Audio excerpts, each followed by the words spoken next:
Olá, Salto para o Futuro está entrando no ar pela TV Escola. Quando a Lei de Diretrizes e Bases da Educação Nacional foi promulgada em 96, muitos professores comemoraram o tratamento especial dado à educação à distância num artigo específico, o 80.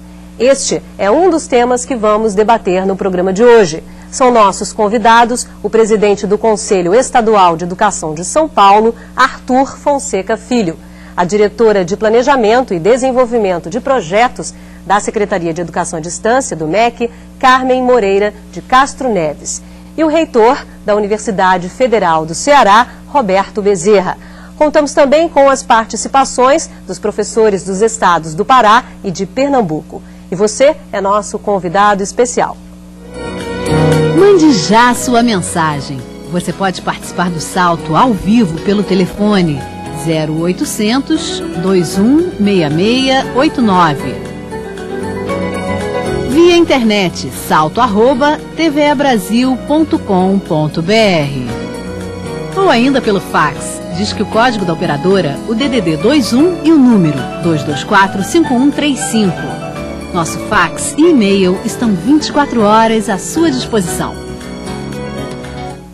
É bom lembrar que a Lei de Diretrizes e Bases se refere à educação à distância em vários artigos, além do 80.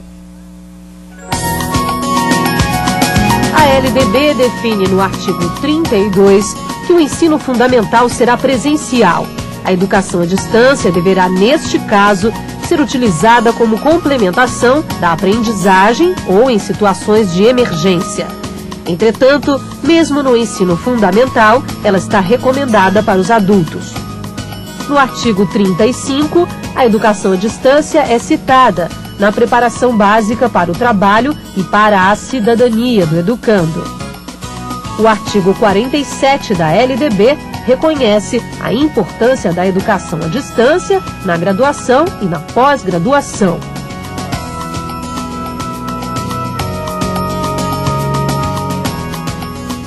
Ok. Vamos tentar destrinchar um pouco o que são todos esses artigos. Eu gostaria de começar com a professora Carmen. Lá no artigo 32 diz que em situações emergenciais é possível usar a educação à distância no ensino fundamental. Quais são essas situações emergenciais? Bem, isso ainda não foi disciplinado pelos Conselhos Estaduais de Educação. Mas a lei foi sábia quando disse que as crianças devem estudar de uma forma presencial. É importante isso porque há todo um processo de desenvolvimento psicossocial que deve ser respeitado. As situações emergenciais seriam quando uma criança está doente, por exemplo, está hospitalizada, ou está viajando com os pais. No Japão, há muitos alunos que acompanham, inclusive a TV Escola, e fazem cursos de ensino fundamental à distância. Então, essas seriam situações emergenciais, por exemplo. Agora, professor Arthur, o senhor é presidente de um Conselho Estadual de Educação. E como essa educação à distância seria no caso do ensino médio, por exemplo? Ela não seria, ela está sendo. Em verdade, até alguns estados, como é o próprio estado de São Paulo, antes mesmo da LDB, ensaiava alguns passos autorizando instituições, autorizando projetos ditos de educação à distância. Eu enfatizei esses ditos porque nem sempre, efetivamente, esses projetos eram efetivamente educação à distância. Eram mais projetos não presenciais, com propostas que eram mais adequadas a ensino presencial, sem que se exigisse a presença, do que efetivamente projetos de educação à distância. Mas realmente, em verdade, no Estado de São Paulo, porque a partir do decreto que delegou competência aos sistemas de ensino de disciplinarem essa educação à distância quanto à certificação relativamente à educação básica, ensino fundamental e médio e educação profissional de nível técnico. Os estados têm modelos diferentes. No caso do Estado de São Paulo, é aquilo que nós acreditamos, é a de não disciplinar muito, não fazer as regras, nem mesmo para emergência. Quer dizer, em verdade, é a instituição que deve apresentar um projeto e apresentar sua proposta pedagógica, e a partir da análise desta proposta, este projeto é ou não credenciado e os cursos são ou não autorizados. Okay. Como isso vem ocorrendo hoje Professor Bezerra, na educação, na graduação, a educação à distância na graduação. Na graduação eu diria que, ao contrário do que o professor Arthur falou, nós estamos praticamente iniciando. Algumas universidades já têm algumas experiências em, eu diria quase assim, ensino misto, né? Um pouco de presencial e um pouco à distância. Mas de forma mais recente, já seguindo a própria orientação da LDB, algumas instituições já têm submetido ao Conselho Nacional de Educação, e aqui eu estou falando mais como conselheiro, já que eu tenho assento no Conselho Nacional de Educação, na Câmara de Educação Superior, e algumas instituições já apresentaram processo de credenciamento, porque pela própria, como está preconizado na LDB, a União é quem deveria atestar a condição de credenciada à instituição. E algumas instituições já têm essa situação definida, que é o caso da universidade que eu dirijo, a Universidade do Pará, recentemente a Universidade Federal do Paraná e também a Universidade Estadual de Santa Catarina, que teve o seu projeto de educação à distância voltado para a área de pedagogia, teve a sua instituição credenciada nesse projeto específico. Eu gostaria até de complementar, já com a pergunta de professora Maria Olinda, teleposto da Escola Frei Carlos Valente. Ela diz o seguinte: gostaria de saber a resposta, gostaria de saber mais a respeito das universidades federais que oferecem este curso de educação à distância, no caso de graduação à distância, né? Pode falar, professor. Na realidade, nós temos o caso da Universidade Federal do Pará, que ministrará um curso de educação à distância voltado para a formação de professor, licenciatura em matemática. A universidade que eu dirijo, licenciatura em convênio com a Secretaria de Ciência e Tecnologia do meu estado, que de uma forma assim, bastante visionária no sentido positivo, vendo na frente do tempo, a partir de uma rede de centros vocacionais tecnológicos, está ultimando o que seria a base necessária e fundamental para que nós venhamos a iniciar o nosso projeto de formação de professores licenciados na área de matemática, física, química e biologia, envolvendo, numa primeira fase, 10 municípios do estado do Ceará, um total de 1.080 alunos. Então, é uma experiência que eu diria nova, é uma experiência que tem um acordo internacional envolvendo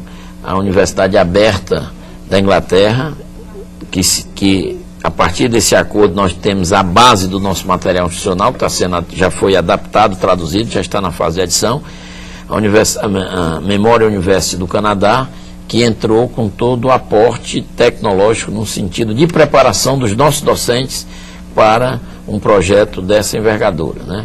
Temos também a Universidade Federal de Santa Catarina, que já vem fazendo isso, inclusive em nível que eu diria assim, um pouco misto na área de engenharia de produção. Certo? Essas são algumas experiências que eu conheço, além da preocupação da Universidade de Brasília nessa direção. Agora, a grande novidade que nós temos nessa parte de educação à distância é a criação de uma universidade virtual, que ainda está no nível de concepção, exatamente para juntar esforços de uma rede, através de uma rede em universidades públicas que já vem com esses projetos de educação à distância, no sentido de trocar experiências e realmente viabilizar um projeto de mais envergadura e com uma capilaridade maior. Que será a Unirede. Exatamente. Isso. Diferente da Universidade Virtual Brasileira, que a gente veio discutindo aqui nos outros dias. Correto, professor? Correto.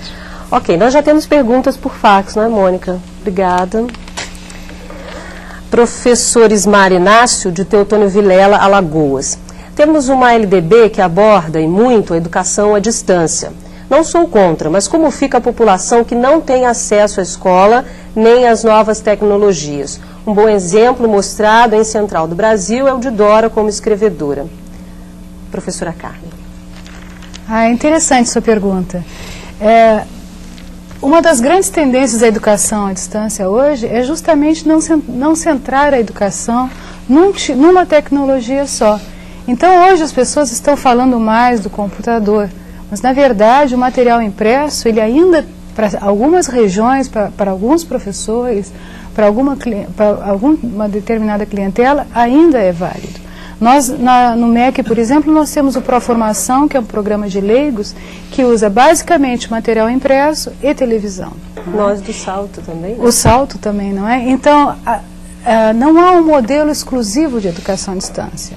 O que há é a convergência de vários modelos, de várias mídias, de várias tecnologias, de várias metodologias. Essa convergência faz a riqueza e traz uma pluralidade para a educação à distância, pluralidade essa que torna muito difícil legislar e avaliar a educação à distância. Professor Arthur, gostaria de comentar? Eu acho que o que a Carmen está colocando é bem aquilo que a gente vive. Acho que todos os sistemas de ensino que atuam com educação básica, né, então, portanto, os sistemas estaduais, têm vivido bem esse problema. E eu só queria fazer uma ressalva para que é evidente que o material, para que fique claro isso, que o material escrito é talvez o meio mais antigo e mais usado de mídia de educação à distância é o material impresso. Quer dizer, o ensino por correspondência é o precursor da educação à distância. Mas, no entanto, o que nós entendemos é que este meio, quer dizer, nos projetos de educação à distância, especialmente quando eles se referem à educação básica, para alguém que não é ainda leitor efetivo e completo, este material impresso requer uma preparação toda especial. Então não é a mídia que deve ser esta ou aquela, a internet, a informática, mas o uso, o meio, o projeto pedagógico, o material didático, que aqui passa a ser muito mais essencial do que nos projetos presenciais. Quer dizer, eu diria que no ensino presencial o material eventualmente é até dispensável e a figura e a presença e a ação docente permanente e contínua é fundamental. Nos projetos de educação à distância, o processo é inverso. O que é fundamental é realmente que a capacitação profissional projete um material didático adequado para o uso que ele vai ter. Portanto, esta pessoa que fica num lugar onde não tem acesso ao meio, a outros meios, mas que tem um material, se ele tiver material impresso, feito para ser usado sem o auxílio do docente, se ele tiver esta intenção e esta capacidade, esta competência, evidente que o impresso é um material, além de tudo, barato e bom para atender a população brasileira como um todo. Ok. Eu queria voltar um pouquinho à questão da graduação e da pós-graduação, professor Bezerra. O que um aluno, uma pessoa interessada em cursar um curso de graduação à distância, deve observar, deve saber, para saber se aquele curso é de qualidade, se ele deve ingressar naquele curso ou não? Tinha dois aspectos aí que deveriam ser vistos. Não só o aspecto de qualidade, que é fundamental, mas também o desdobramento para que o aluno não seja vítima de uma determinada aventura. O que é que eu quero dizer com isso? É que hoje existe na própria legislação, sem querer puxar sempre para o lado da legislação, certo? Um disciplinamento que tem que ser seguido. Então, o próprio sistema de educação superior brasileiro, tanto no que se refere à parte pública como privada e também os sistemas estaduais, tem um certo rito para que um curso venha a ser ministrado, tem um certo processo que envolve autorização, envolve, numa etapa posterior, o próprio reconhecimento daquele curso, e hoje o processo de reconhecimento, avançamos bastante hoje no país, hoje o processo é monitorado por determinados procedimentos de avaliação. Hoje nós temos, no caso da graduação presencial, o Exame Nacional de Curso, nós temos, no caso da graduação presencial, análise das condições de oferta em que esses cursos acontecem, certo? E nisso, nas próprias condições de oferta, são levadas em conta não só